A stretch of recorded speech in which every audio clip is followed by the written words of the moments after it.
Hi, my name's Ben. I'm the co-founder of Grillstock, and we're here on our festival site for the 8th one in Bristol and the 12th Grillstock Festival overall. Format's really, much the same. Grillstock is all about food and music at its core. We've got our big barbecue competition again this year, but we've moved it into Millennium Square in Bristol on the harbour side, and we've kind of expanded the site.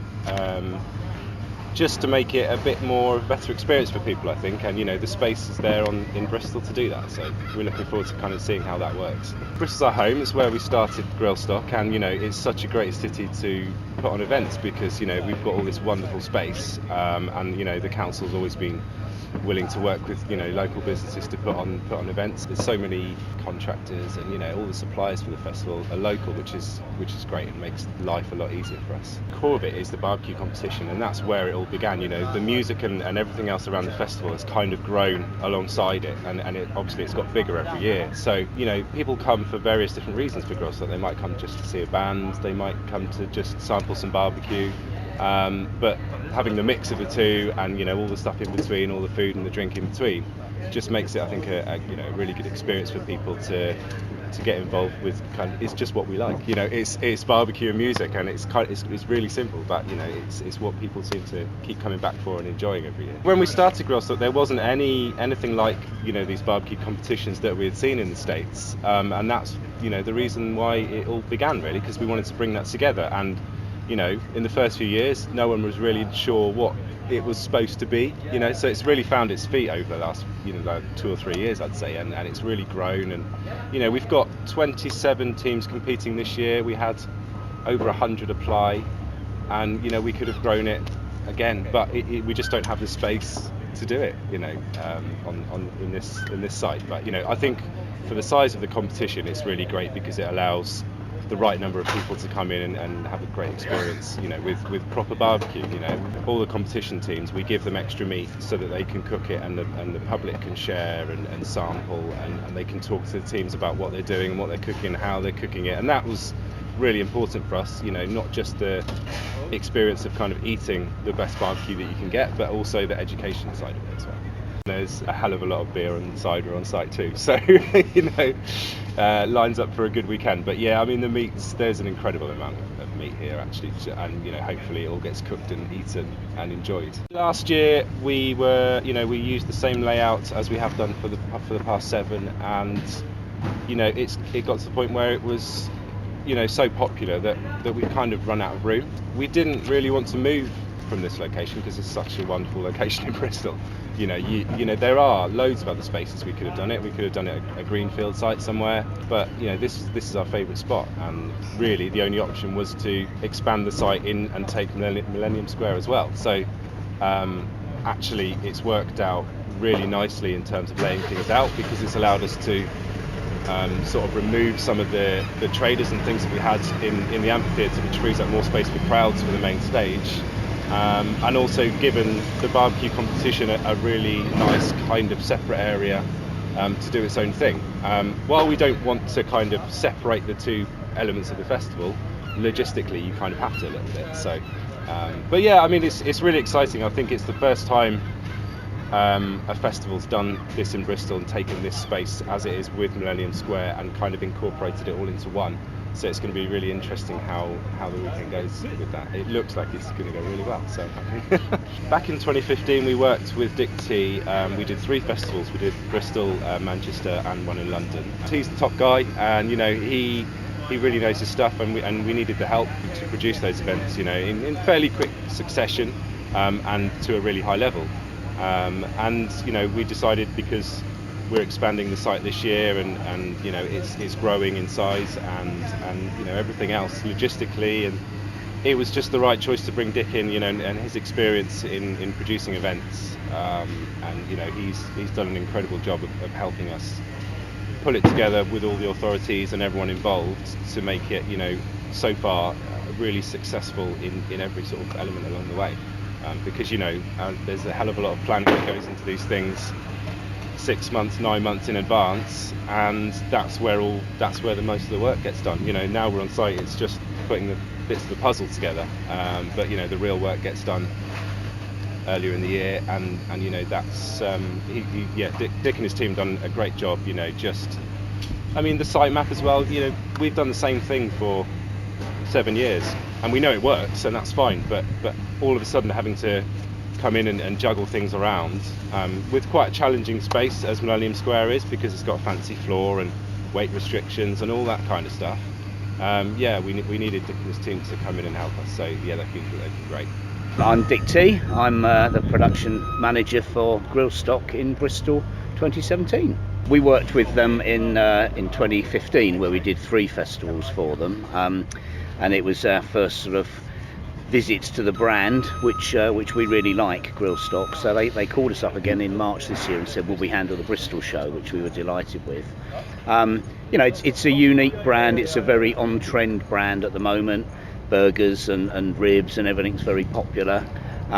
I think the unique selling point that they've got is really this whole King of the Grill competition, which is fantastic, you know, with the pit crew teams that come in and all vie for various awards as to the best seasoned burgers and things like that, which is really good. And it makes it a little bit different to all the other sort of, you know, music and food type shows that are out there at the moment. We were asked to say, it was early March this year, their previous production manager had gone to Australia and was doing some work out there, so they found themselves in need of somebody to pick up the reins again, and obviously came back to us. The show last year was very successful. I think it was the 7th, possibly their 8th festival this year, and last year's was very successful, in fact almost too successful. They had some issues with crowd numbers and you know, the popularity of the show. So our brief really was to try and, if you like, stock take the event and see how we could make improvements and how we could ease some of those issues they had last year. We took on Millennium Square within the footprint, so we now have Millennium Square, Waterfront, and the Amphitheatre, which has given us, you know, a much bigger square meterage, and meant that we could move some of the traders and the activations from the Amphitheatre, where we're sat at the moment, to other parts of the site, which effectively frees up the space down here, which overcomes the sort of crowding, crowd density issues that they experienced in 2016. So that was one of our big briefs. There were some other areas, you know, relating to aspects of health and safety, security. You know, it was really just go through the whole event and have a look at it and say, right, it's been running successfully for a while now, but it needs to move, you know, up another gear, and what could we bring to the party? We obviously had to make another license application for this year's event, and we started that by addressing all of the issues they'd had last year. So we were very upfront in saying, you know, we know that this, that and the other was perhaps in need of a review, so we've done that first, and we went in very much addressing those points to the license application, and then we followed that up.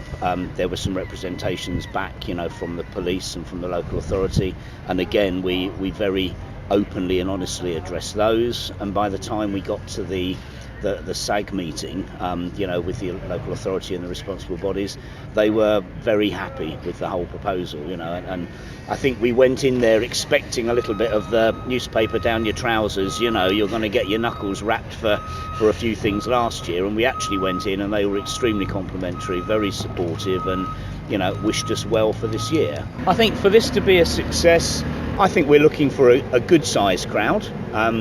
Both days, I'd like to see the crowd sort of coming and going in waves over the day, rather than everybody turning up at the start and staying to the end. But I think the nature of this event is you will get people that will arrive at the start, particularly with families and that, who will stay for 4 or 5 hours and then go on. You'll get people coming mid-afternoon having had a lie-in. You'll get others that will arrive for the evening entertainment. So I'm hoping that there will be a flow in and out over the course of the weekend.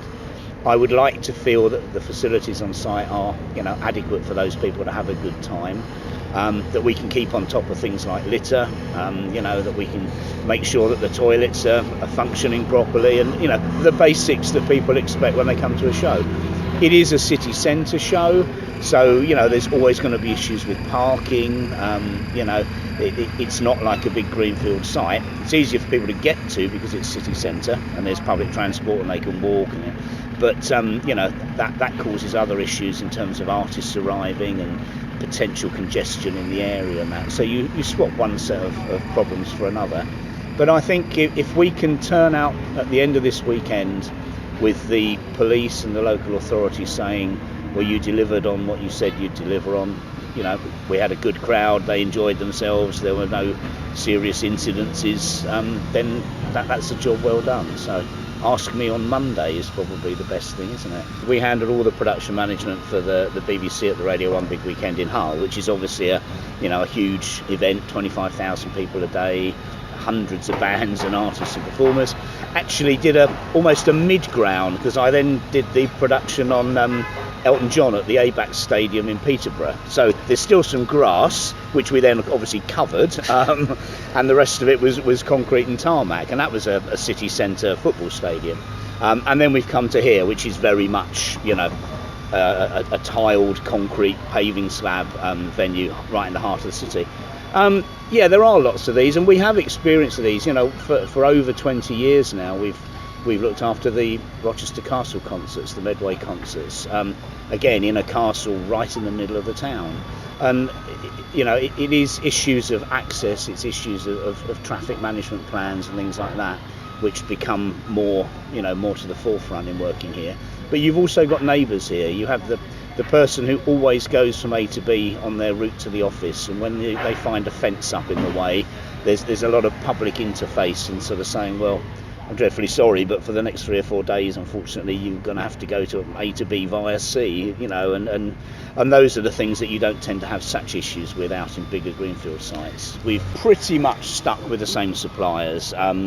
Utopium and Clee Audio, who have done the sound and lighting for pretty much since Grillstock begun, as far as I know.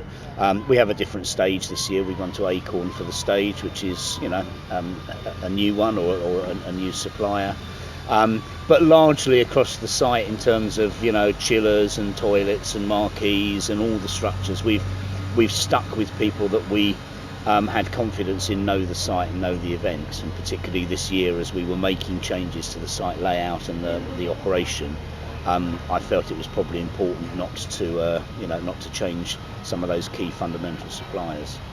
Our favourite bits, me and John, we have a round in the competition called Chef's Choice, which is where all the barbecue teams get to cook whatever they like, and that takes place at midday tomorrow. So there's 2 reasons we really, really like that. One is because the food's normally incredible, and it's really exciting. The guys cook crazy dishes, they bring it out, they present it lovely. The second is because we get to sit down and eat something, because otherwise we'll forget. But that's one of our real sort of key highlights of the weekend. And then I think once the dust has settled Saturday afternoon, standing on the stage and looking at all the people that have turned up for our festival, it gives you an incredible buzz, and there's nothing quite like it, actually. Thought a little bit about the future. Yeah, of course we will do our absolute best to be back here next year, and we are considering another event in October in Cardiff this year. Watch the space, I think, is all I can say on it right now.